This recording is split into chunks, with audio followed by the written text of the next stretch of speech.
Hello, everyone, and welcome back to this week's episode of That Indian Podcast.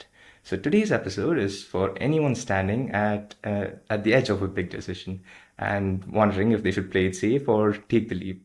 My guest today is someone whose life has been shaped by quiet courage and all of those choices. She earned her place at NIT Trichy, one of the most competitive institutions in our country. But for her, that wasn't the finish line. It was just the foundation. She went on to pursue her master's at Columbia University, one of the most prestigious universities in the world, and stepping into a new culture, a new system, and creating an own identity for herself. She did not just go there, she started thriving there. And if you've ever thought that success follows a straight line, this story will challenge that belief. So please join me in welcoming Soundarya Balasubramani. She's founder, author, and a content creator who has built amazing communities and has helped lots of people through her amazing books. Hello, Soundarya. How are you doing? Vanakkam. That was so beautiful and almost too generous for me that I'm doing great. I'm so excited. What a great introduction. Thank you so much. Thank you. Thank you for being here, and it's my pleasure hosting you. So we'll dive into some questions that will help you introduce who you are and get started with this. So basically, you studied at Trichy, NIT Trichy, one of the best colleges here, and then you decided to move abroad. So what helped you make that choice, and how did you start with it?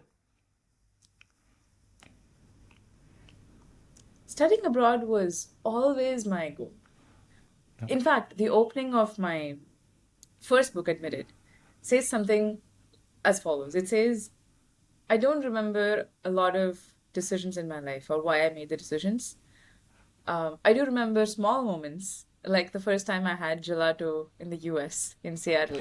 It was in this corner store, and I remember what I was wearing back then, a yellow and black checkered shirt. But I don't remember the moment I decided to study abroad because it feels like that was always the goal.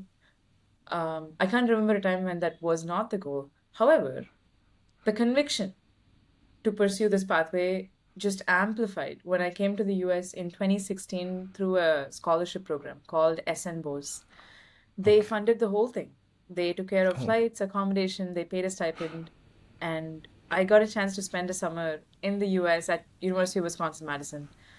It was such a blissful summer. And it gave me a great window into what life in this country would look like that I was starstruck and I realized I have to come back here for my master's. that's amazing. And to go on in that route, like what opportunities did moving to the US open for you? Like what sort of freedom and what are the big differences that you see between India and US? Hmm. Difference between India and US. Okay, let's talk first about just the opportunities that opened up for me. Because the caveat here is I never worked in India, so I don't know what it's like to have worked in India. I've only Okay. worked in the US. I've only studied in India in undergrad. In terms of opportunities, I mean, the number one opportunity was I think it raises your aspirations for what you can expect of yourself. Because you are now thrown into a very, very big sea and you're a little fish. And now you have to figure out how to swim here. And you are looking around with this almost sense of, oh, I don't know what to do. There's anxiety, overwhelm, but also there's growth happening every single day. I remember my classmates in Colombia, they were able to solve math problems in 20 minutes that took me 5 hours. And so it introduced a sense of imposter syndrome, obviously, but also it pushed me to work harder. It pushed me to spend late nights figuring out how to solve problems, how to how to get better at not just mathematics but statistics, probability, coding, things that I'd never been exposed to prior to that in that level. That was the first year at Columbia, I remember.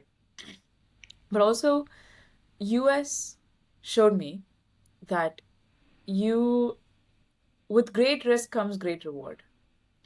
I once published a video on America being a high risk, high reward country. Um, and that hit a chord for a lot of people. A lot of people resonate with that video and that sentiment. Because, you always say America is the land where dreams come true.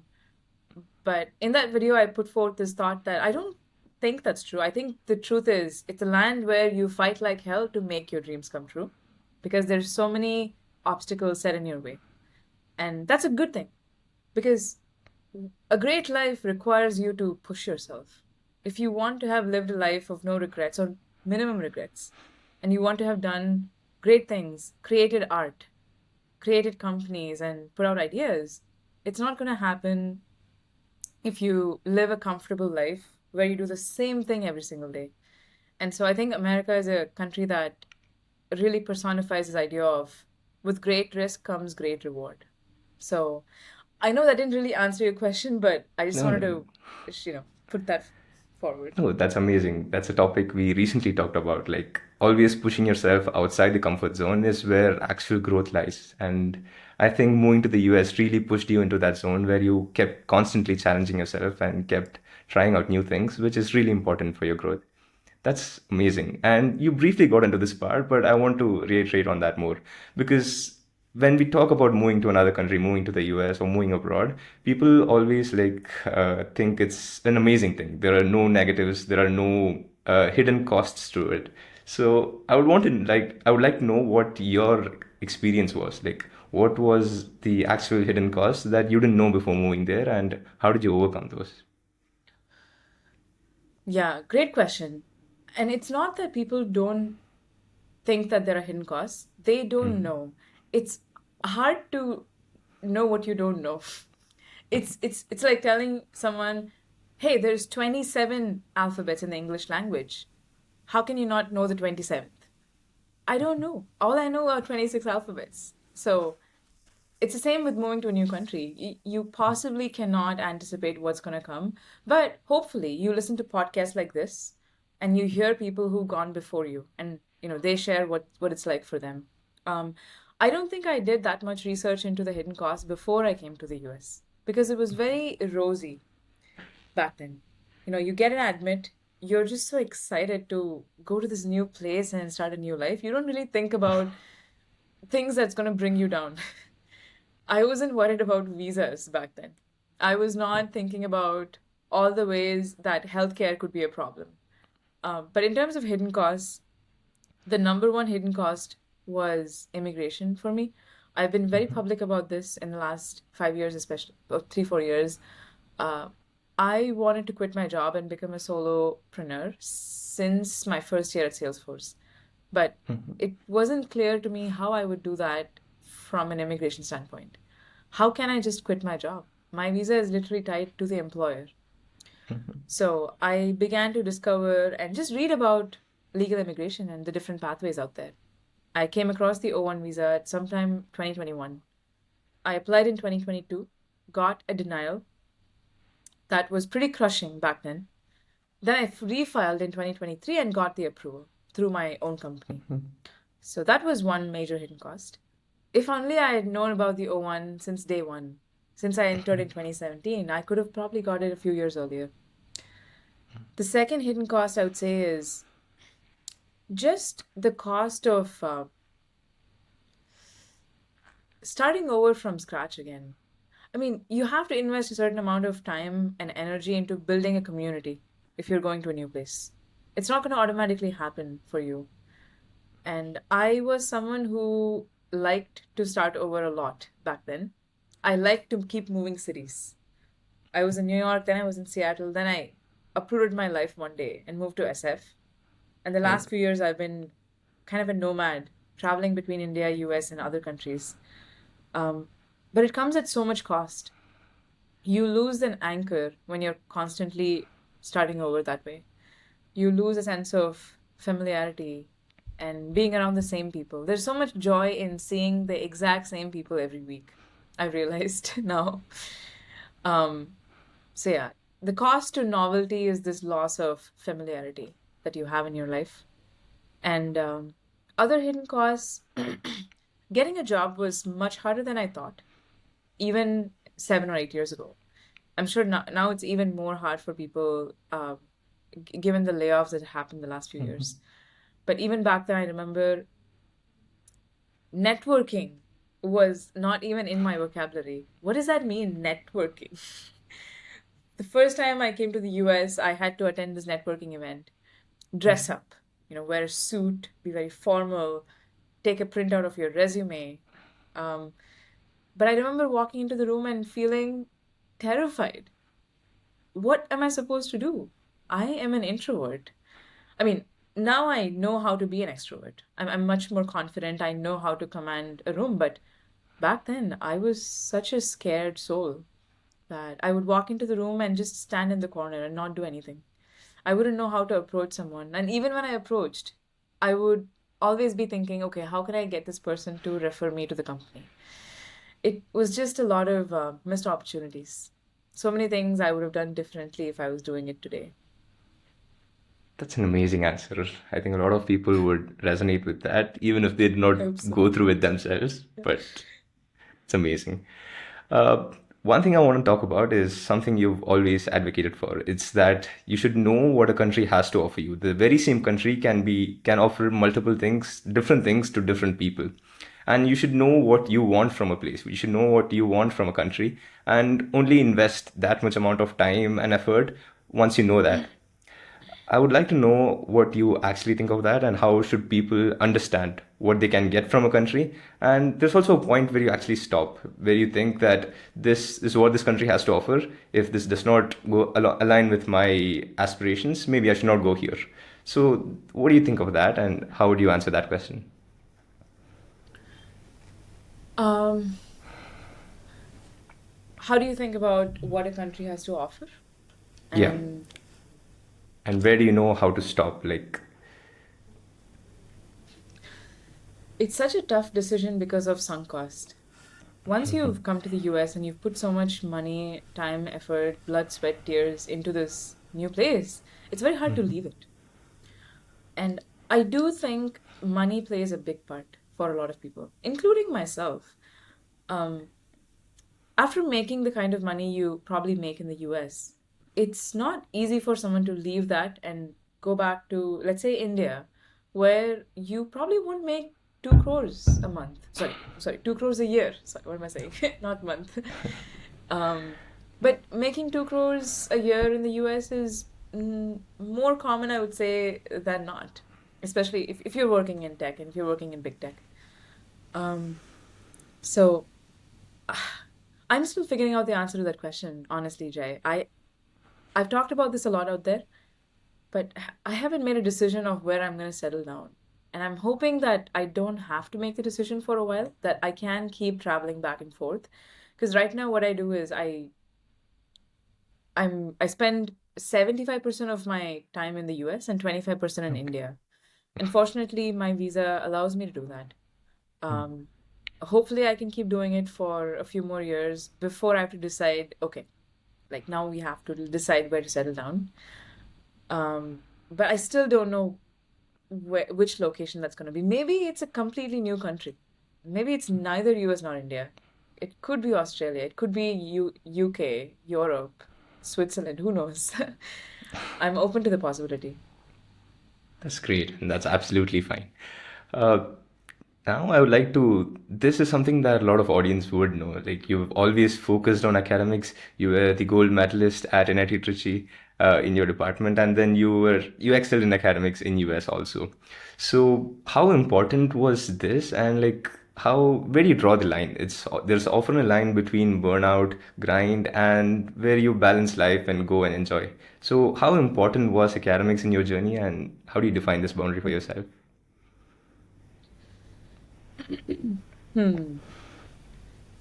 Uh, I definitely focused on academics at the expense of many things in undergrad. In Colombia, it was a bit more balanced, I would say. I did decently well. I think my final GPA was something like 3.82 or something, or 3.84. Not great. For me, great would have been 4 on 4, but not terrible either. I think it's a respectable GPA. The way I approached academics in Colombia is how I think people should approach it, wherein you are very hardworking. You work hard and you focus on academics, but not at the exclusion of building friendships, not at the exclusion of expanding your mind to learn about other things besides what's going to happen in the test next week. Because in undergrad, that's how it felt like for me. I was so focused on acing every single test that I wasn't asking myself, why am I working so hard? Do I even enjoy this? What what am I learning towards? Yeah, I think the way I approached it in grad school was much more balanced and grounded and holistic. Versus in undergrad, it was very narrow-minded and kind of selfish. I think I was a bit selfish and jealous. Um, and I wouldn't want to do that again. So anyone who's listening to this, US education is going to be different, first of all, from Indian education. I mean, I do think Columbia was harder because it made me think from first principles. I really had to understand the foundation of something to ace that, which was not the case at NIT. You could almost get by in some of the exams just by memorization, rote memorization. So US will push you in that way.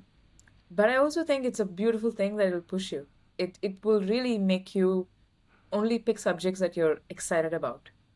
Because unlike NIT, in Columbia, I could choose 80% of my courses. In NIT, I think I had the choice to choose like 2 courses in 4 years. That's it. Even from in that, I had to choose only from a small pool of courses. So everything else was decided for me. And it blows my mind that that's how we get educated these days, that we don't get a choice in what we're learning. So, yeah, my advice is just focus on education. It's very important. Academics, it's a reflection of you as a person. Do you have what it takes to work hard? Do you have what it takes to be dedicated? Do you have what it takes to show up every day? But not at the exclusion of some fundamental things like your health, well-being, and relationships. Amazing. That's an amazing answer. And very related Thanks. to this, something that was that people talk a lot about is creating your identity in a completely new place. I'm sure it would have been pretty hard and difficult when you moved to the US, something that is completely new to you. And how did you create this identity for yourself? And how did you handle this uh, complete change in your life? Hmm. Interesting question. My initial response is I don't even think I've created an identity for myself. I think I'm still in the process of doing that. But I, let me think about that. Creating an identity for yourself in a new country. Remember, I told you earlier I like fresh starts. I like to move places and start afresh. Part of that comes from the fact that when you move to a new place, you can be anyone you want to be. No one knows what you're like. No one knows your annoying habits. No one knows the worst side of you. You get a chance to leave all that behind and just start afresh. So I've always enjoyed fresh starts for that I don't have to be an awkward, introverted, shy, reserved young woman. If I'm moving to a new place, I can be anyone I want to be. So I've always loved that part of going to a new place. I can be a better person in this new place. In terms of an identity, I'm gonna take this question in a slightly different way and answer it. Um, there is identity in terms of what you build online, which is what they called your personal branding. There's so much that's come up in the last 5 years about how to build a personal brand online. And then there's identity of who you are at your core for the people around you, the people you interact with every single day. And like really the goal is how can you merge these two personalities as close to each other as possible? Because you cannot preach online that I am a compassionate, kind, generous person. But then the people who work with you think that you're absolutely shitty, that you scream at them constantly, you're rude, and that you're greedy. So there has to be that you have to merge these two personalities as much as possible. And I don't think any of us have a perfect overlap there. I think there's always some slight, even in my case, I know that there's a slight distinction because what I put myself off out there, what you may think of me, is probably not who I am as a person in person. Like, not exactly.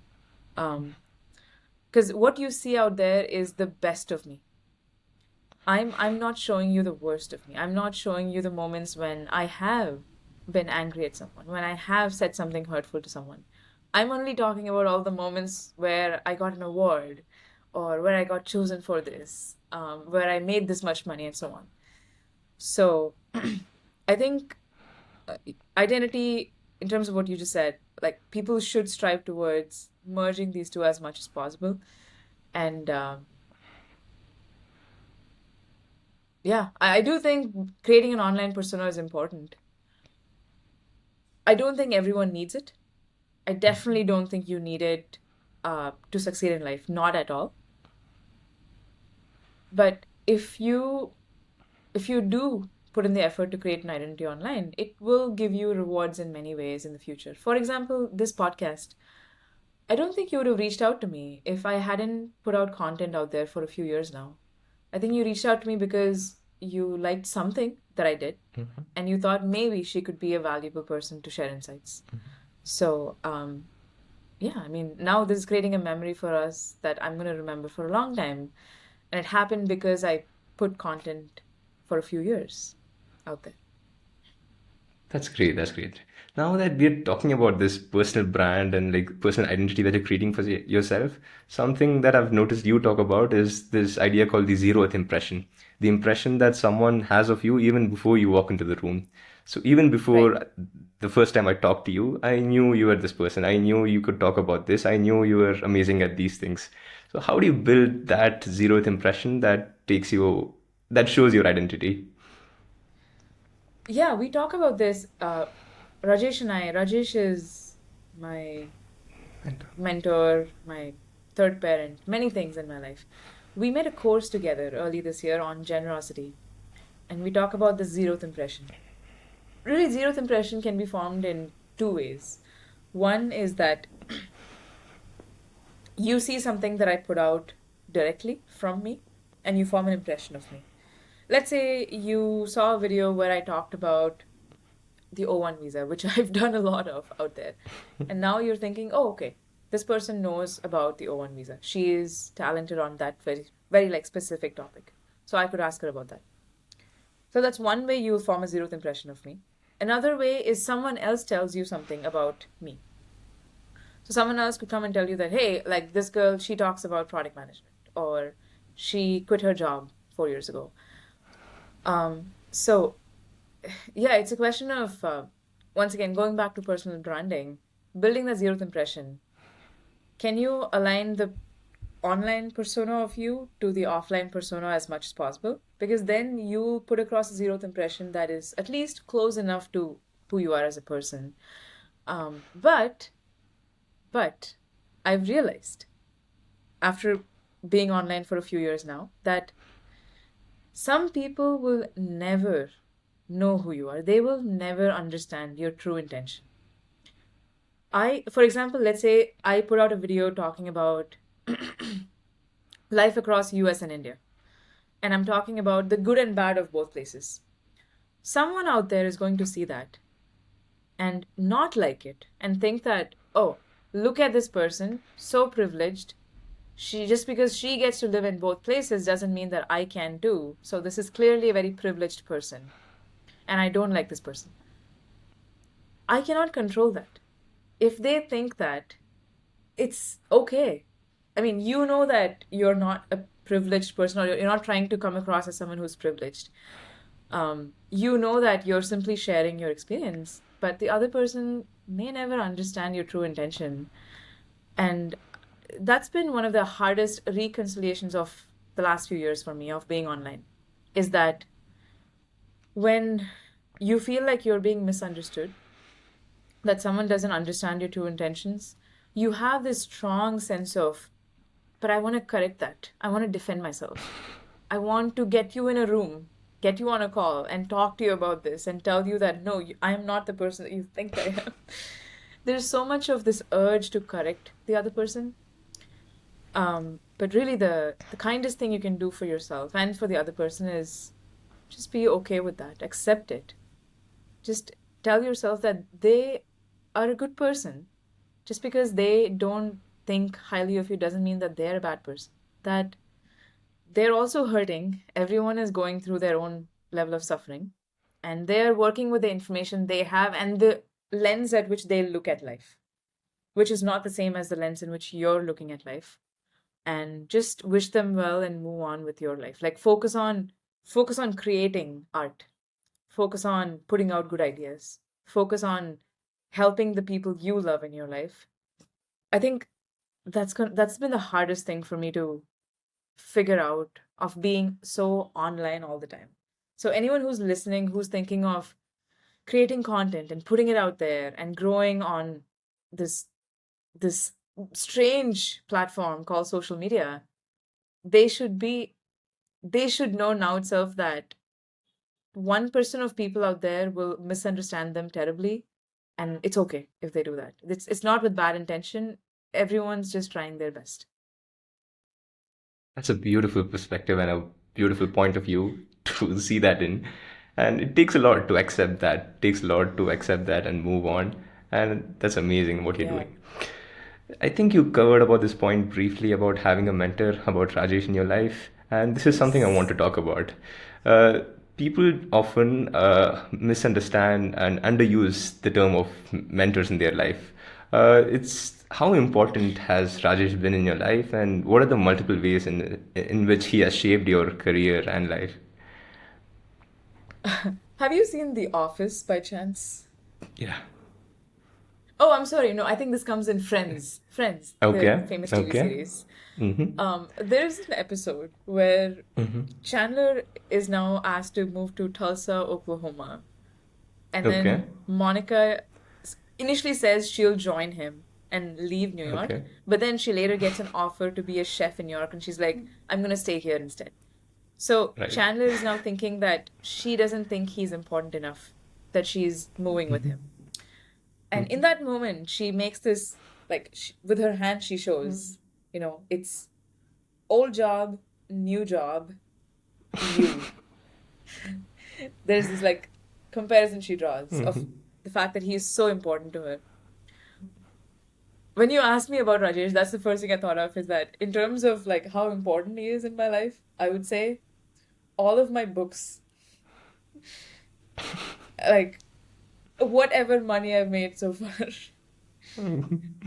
uh, all of the people I've met in my life are like, here, let's say. And Rajesh is up here somewhere. You can't see it because my stupid video filter is removing my hand. But That's okay.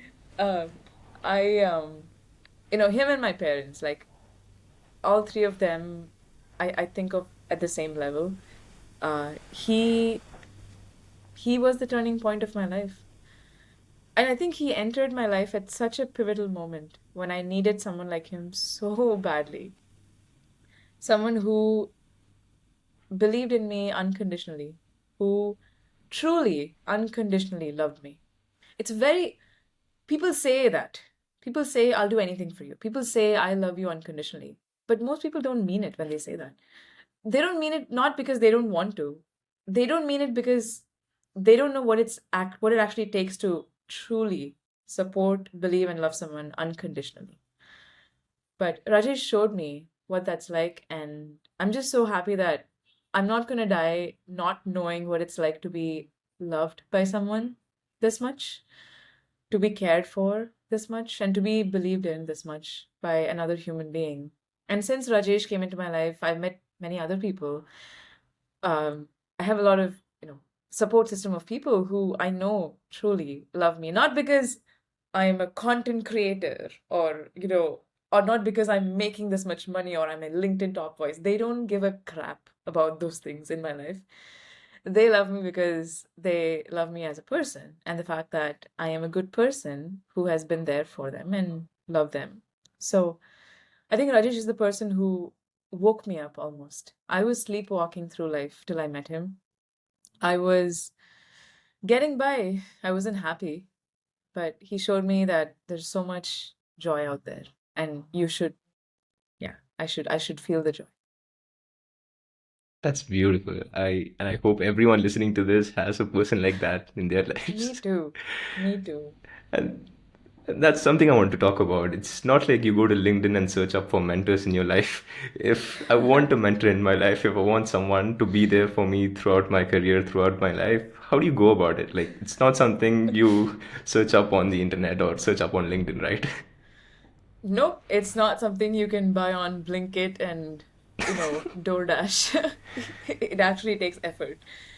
Um, I'm gonna give you an answer that is gonna sound like a non-answer, but really, I want people to think about this.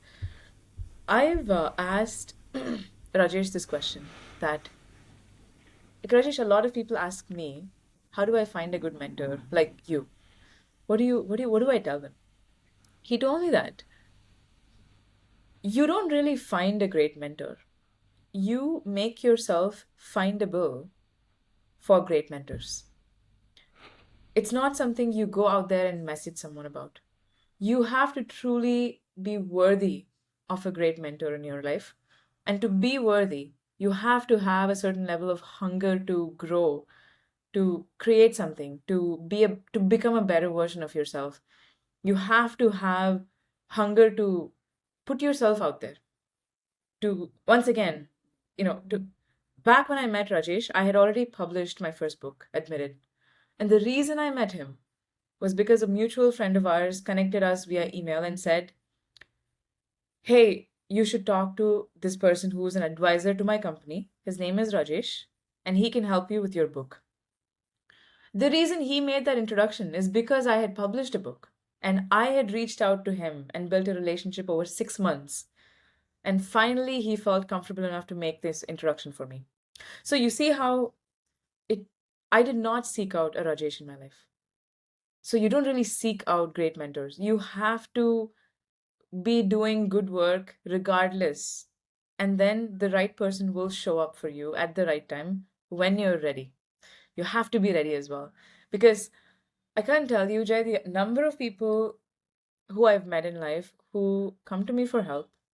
I give them a certain task.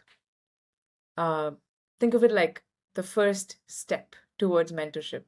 I give them something to do. They disappear. That's it. They're gone. They don't do the thing that I'm asking them to do. They don't come back and they don't close the loop with me. They don't tell me what's going on in their lives. They disappear.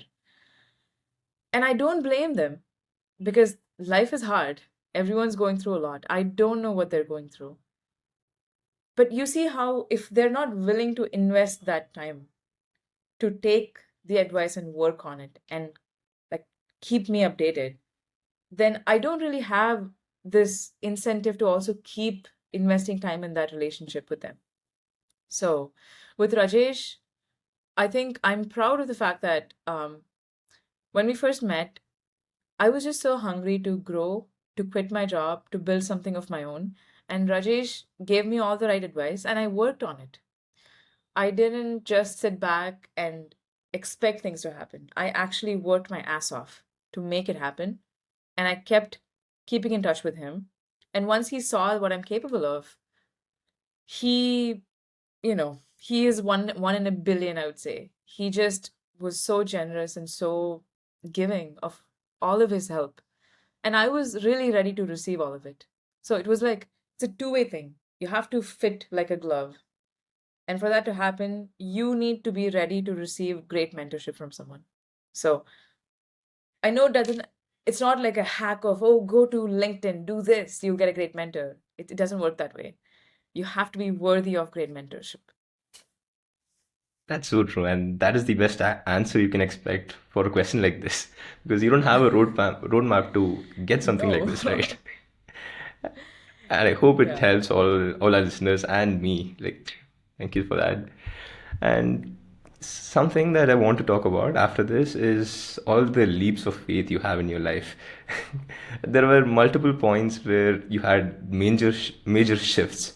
when you moved to the US, when you quit your job to become a founder, become a content creator, and all of that. And all of that took a lot of courage, took a lot of, like, you had to go through a lot of emotions before taking those leaps.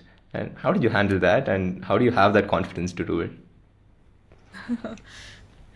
That's such a generous question, really. Because you're assuming that I'm a courageous person, and I don't really.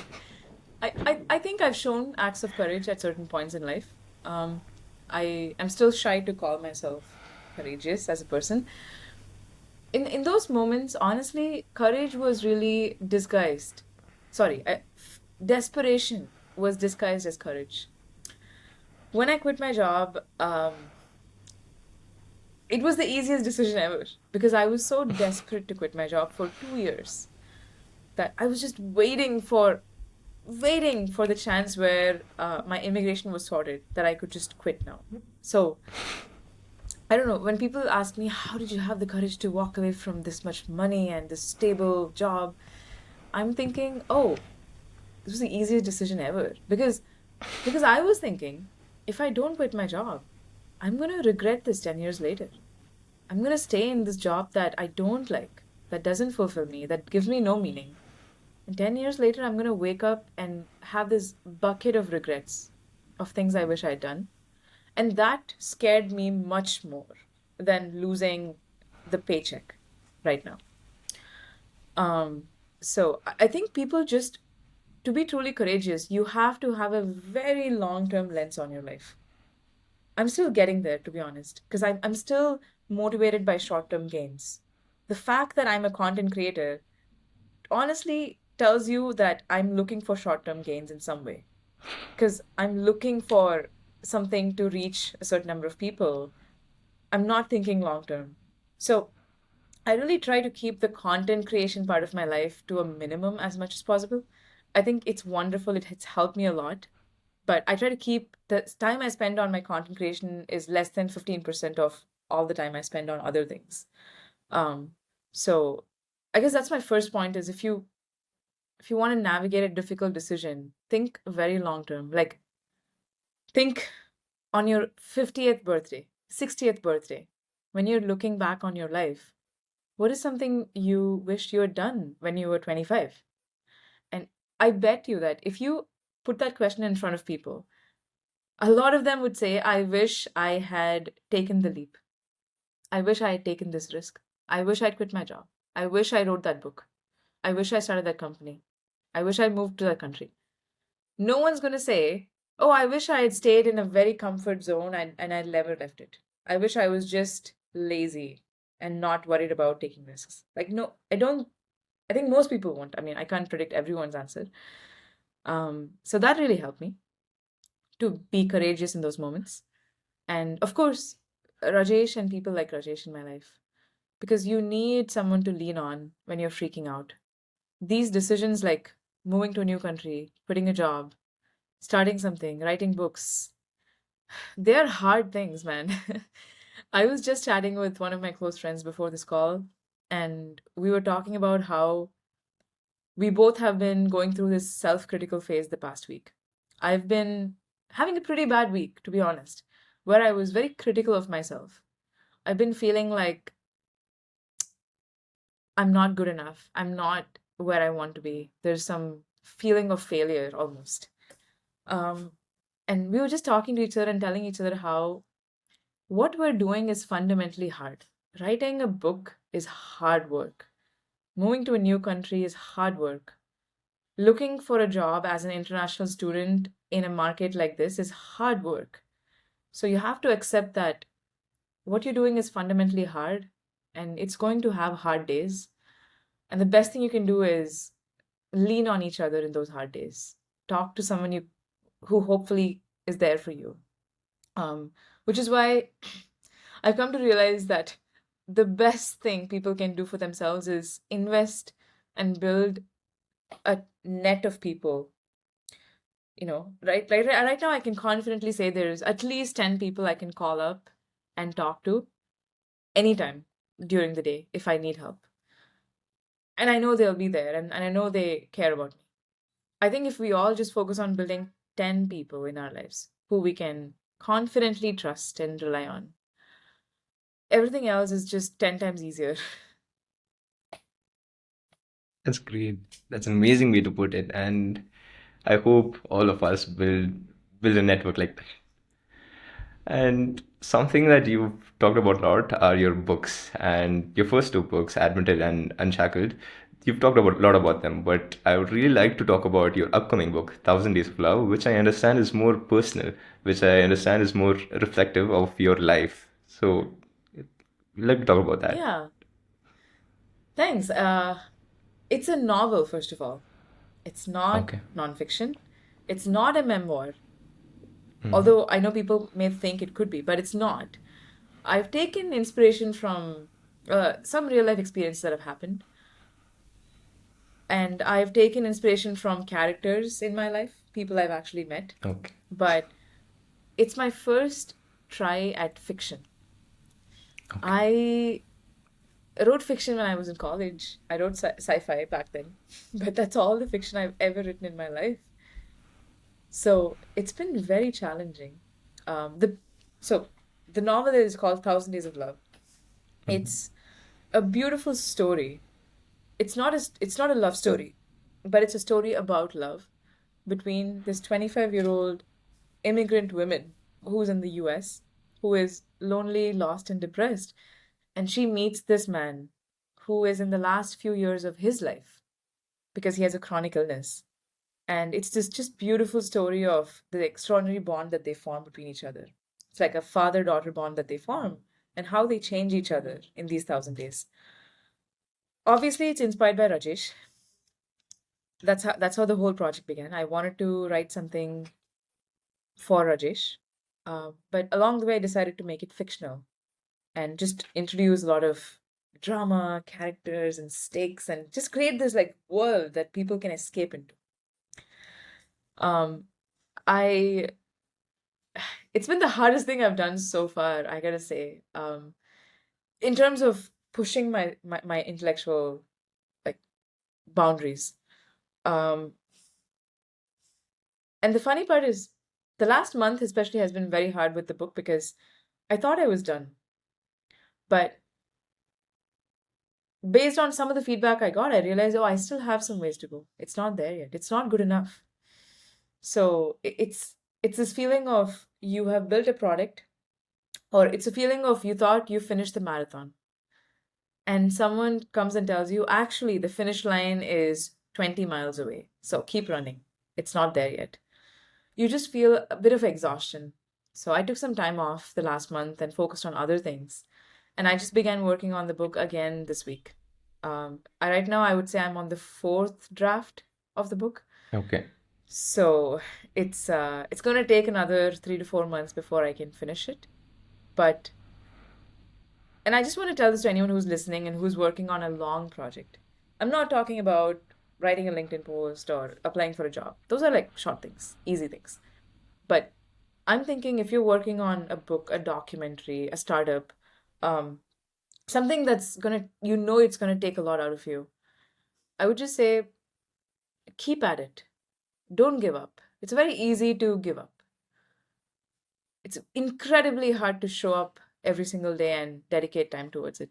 Even take you as an example. You're doing this podcast. It's not an easy thing. It's easy to do one episode and just forget about it. But to actually do 50 episodes and to keep showing up every single week, to keep reaching out to the next guest, the recording, researching, editing, putting it out there. And maybe some weeks you don't have as many people watching the podcast. Maybe you want 10,000 people to watch and only 1,000 people are watching. You're still showing up the next week and doing the work because you have the love of the craft. Like you believe in what you're doing right now. You know that you're helping at least one person by putting this out there. So what you're doing is hard work. And I just think anyone who's working on a project like this right now, um, don't give up. It's very easy to quit. There's a famous quote that says, don't quit before you fail. A lot of people don't fail, they just quit. They give up before they reach that finish line.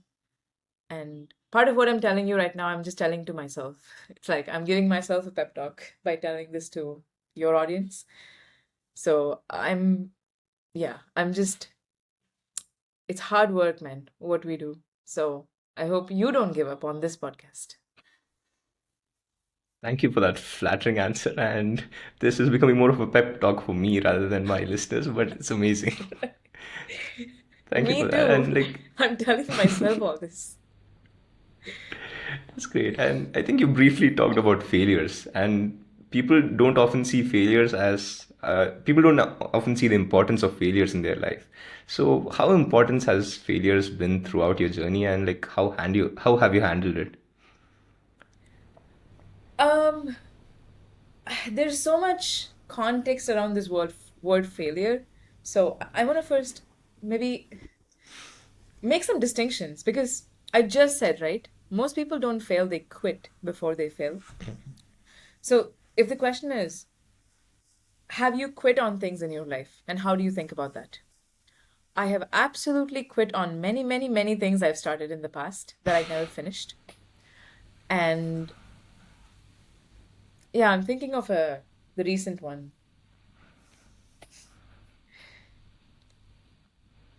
Huh. I actually started a podcast last year. Okay. I started a podcast and I wanted to, I was like, finally, I'm going to do it because I'd been wanting to start a podcast for years. I think if you're a content creator and you like to create things out there, at some point, everyone's thought about creating a podcast. It's on the list for most creators. I began it. I think I did about seven, excuse me. I did about 7 episodes and then I stopped. And I don't know why I stopped. I feel like it wasn't even the time commitment. I could have kept it going. It was maybe taking only a couple hours a week, really. And I had a lot of help to do the editing, publishing, and so on. That is one place where you could say that I didn't fail as much as I just quit. I gave up. I could have kept it going. But I would, I don't really feel as much stigma on failing at things anymore. Man, tricky question. Because now I'm thinking, what if I give up on my book? That would hurt me a lot. I have put 4 years of effort into my novel at this point. There's so much that's gone in. I've given so much of myself. I've given blood, sweat, and tears, even blood, because I went to London last year and there was a whole thing that happened there. Someone assaulted me. Long story.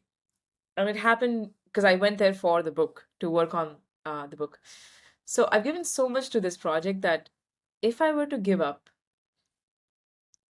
right now, I don't think I would be happy with myself. So I guess the question to people is when it comes to failure, it's really you're quitting on something before you reach the finish line.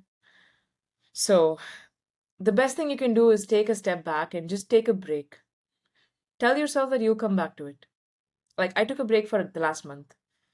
It was very hard in the beginning because I kept thinking, oh, I'm wasting time. I should be working on this. I should be finishing this. What am I doing?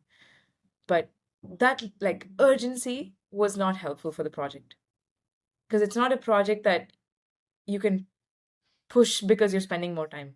It's creative work. You can't just force a great book. You have to actually sit down and think and write. So the way I think about failure now is I just think of it as, am I okay with quitting on this right now? Am I truly okay with that? Or maybe do I want to just take a break and come back? So yeah, that's a question people have to ask for themselves. That's great. And I think it's just as important to have a proper definition for failure, like you just said. We define failure as when we quit something, and failure is not defined as failure until we accept it. And that's an amazing way to put it. So, I would like to talk about your writing journey. Like, writing is not something a lot of people can do professionally at this stage.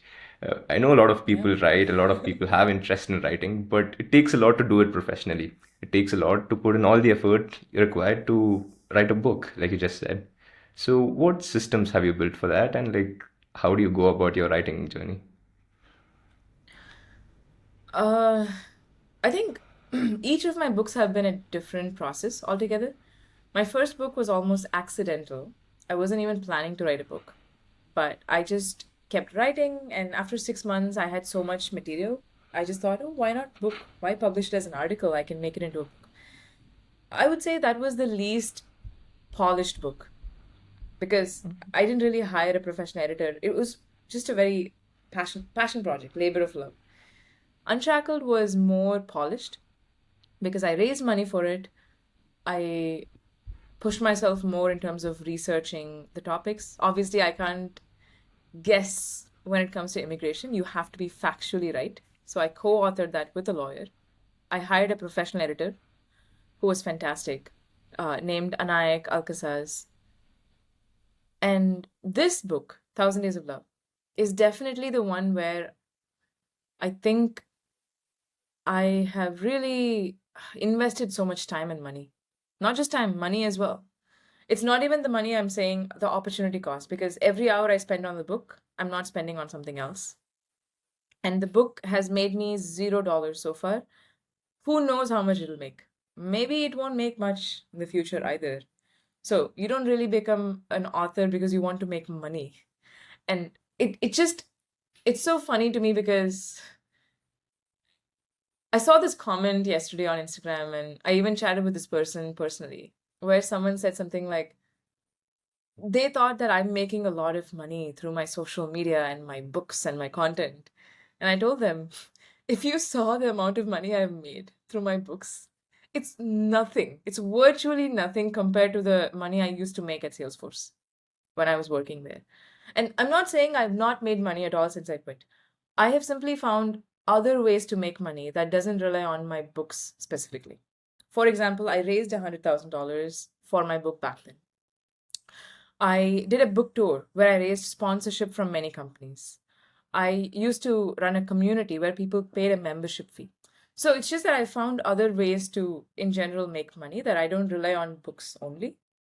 Um, so I guess I just want to dispel the myth that people don't really become a writer to make money. They become a writer because they truly care about the craft and they want to create art out there. And secondly, in terms of your question was, what's the process? Like, how do you write a book?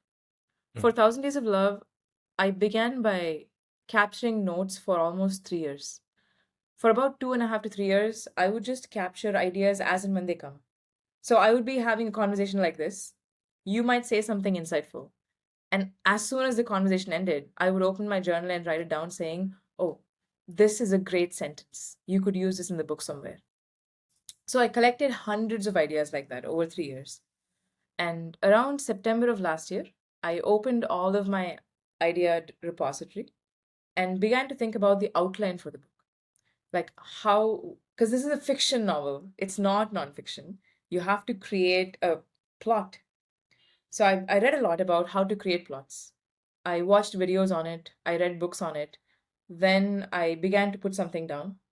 I also hired a coach from the UK who worked with me over the last year and giving me feedback on the first and second drafts. Um, and yeah, I just locked myself in a room. I went to a farm. I don't know if you know that, but I spent most of last year living on farms. And yeah, I would just, sit in front of a computer and write. Like, what else do you have to do to write a book? You have to write. But there was so much that went in. Like, you have to be upskilling yourself, invest money into hiring a coach, write, rewrite, get feedback from people on all of your drafts. It's very much like a product if you think about it. Like when you're creating an app, let's say, you can't just create the app, put it out there, and expect people are going to use it. You have to actually refine it. You have to learn how to create an app first. Like, look at the best practices out there. You invest your time and money into creating it. You give it to a small set of people who give you feedback. And then you keep iterating over and over and over and over again. The difference is that with a book, once the book is out there, you don't really iterate on the book like you do with an app. It's out there. Maybe in 5 years, you might do a version 2 of the book. Some people do that. But that's where I think it diverges. But until then, it's very much like creating an app is it's very iterative process. That's great. Like, but what is like the one piece of advice you would have to any aspiring authors, any aspiring professional writers? Huh. Um, Let me think about this. One piece of advice. See, when you say one, now I'm thinking, oh, I have to No, give something anything. really cool as advice. So, I, besides the cliched advice of write every single day or practice writing, I would say I am so happy I invested money into hiring coaches along the way. Okay. So I worked with one coach over the last year. I'm going to be working with another coach who's an editor, and he's going to give me a full end-to-end manuscript critique at the line level. And I'm so excited for it right now because I feel like, it's like you're going to become a better writer after going through this process. So I would say if you're invested in becoming a better person, oh, sorry, a better writer, then invest your time and money into hiring someone who is 10 steps ahead of you, who can help you master the craft, who can tell you which direction to run towards. Because it's very hard to do that in a vacuum. It's not like you can, to someone told me this once. Sam Harris talks about in his podcast. If you're sitting in a cave in Tibet for 20 years, and every single day you're meditating for 20 hours a day, wonderful. You would probably become an excellent meditation teacher. But you're not going to become a great writer by doing that because you haven't written a single word. You haven't trained your muscle, your writing muscle. So, it's that simple. If you want to be a great writer, you have to train that muscle while having expert feedback along the way, telling you where you're going wrong. That's great, and I really hope this helps all the aspiring writers out there. Me And too. something we often talk about in this podcast is how you design your financial journey, how you don't let finance be a hindrance to actually living your life and actually exploring different opportunities. So, how has money been through your entire journey? Of course, moving abroad will cause a lot of financial stress, and then quitting your job, you will need to have a good backup take to have that courage to do it. So, how has money been through all of this, and how have you made sure that it doesn't affect you that much? Yeah, let's maybe talk about after I quit my job because until then, it's a very straightforward journey. I took a loan, I came to the US, studied, got a good job, paid back my loan. All of that happened. I did have some money saved up when I quit. So it wasn't like I quit with $0. After I quit, it's been very interesting. Recently, I was chatting with, one of my close friends, and he told me that he said this sentence that I just thought was, wow, so on point, and you're right. He told me, you have achieved material success without being a materialistic person. You are neither a starving artist or a vulture capitalist. I think that describes how I think about money. Is that I I know what it's like to be a starving artist where you care about your art so much that you don't know how to make money from it. And I've also seen people who are just, like unethical capitalists, people who would do anything to make money, and that's their primary goal in life. And oh man, those are just, I definitely don't want to be that. Nor do I want to be a starving artist where I have to wake up every single day thinking about money. I did that the first year after I quit, and it was so bad for my creativity, I realized. So, right now, I think about money as somewhere in between, where I have so much respect for it because I know what having money can do for your creative life, especially. Um, I am very focused on making sure I have a healthy cash flow that's coming in. But money will never be the first thing I care about in my life. In the sense of, I mean, the fact that I'm working on a book for 4 years and I've probably invested 1,000 hours so far and made $0 it shows that money is not the goal. If it was, I would not be wasting all this time creating something that could never make anything. Um, so that's my advice to people is you can be somewhere in the middle. You don't have to be a starving artist to be a writer, and you don't have to be a vulture capitalist either. You can be someone who figures out ways to make money by offering value to someone, like working hard to earn that money and then compounding it, like keep stacking one thing on top of the other while working on your art, while working on the thing that you actually care about. So, yeah, I mean, I've made money through very different sources the last few years, like I just talked about. And I'll just keep figuring out creative ways to make it in the future that aligns with my values and also lets me work on my passion, which is my main important thing. Like, my number one priority is I want to live a creatively fulfilling life. I do not want to get to 80 years old, look back and wish, oh, if only I had written that book, if only I had made that documentary. I'm not interested in living that life. Um, and yeah, hopefully that helps. It's a very balanced view of money, and I think each of us should define our own goals, like you just said, what you aspire for and how you define money based on that. Yeah, and if I And may just add, a lot of people yeah, overestimate how much money they need, which is an interesting thing. Like it's like you say you want to get to, I don't know, $10,000 a month in passive income or even active income. But once you get there, now you're thinking, but this person next to me is making $20,000. I want to get there. And then you'll think, oh, but this person makes 30,000. So it's always going to be someone ahead of you. So you just have to be careful of not forever trying to get to the next level that you don't even enjoy the current level that you're in. So it's something I often tell myself too, because I also fall in the same trap that other people do. it's a very important point to note, and I hope people find that point useful. And finally, to wrap this all up, I would like to know what your piece of advice or your guidance would be to anyone in their early 20s. Anyone who's looking to start their career, anyone who's just out of college, trying to explore different opportunities and paths available.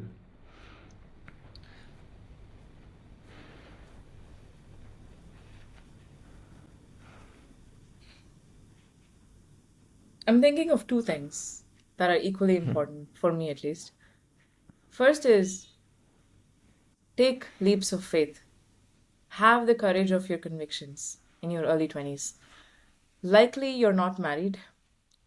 I'm assuming you don't have a child to take care of. Maybe you have loans to pay back. That's important. Pay back your loans. But once you pay back your loan or you feel like you're in a good place financially, take risks. Really ask yourself, what does your 80-year-old self want you to do when you're 25?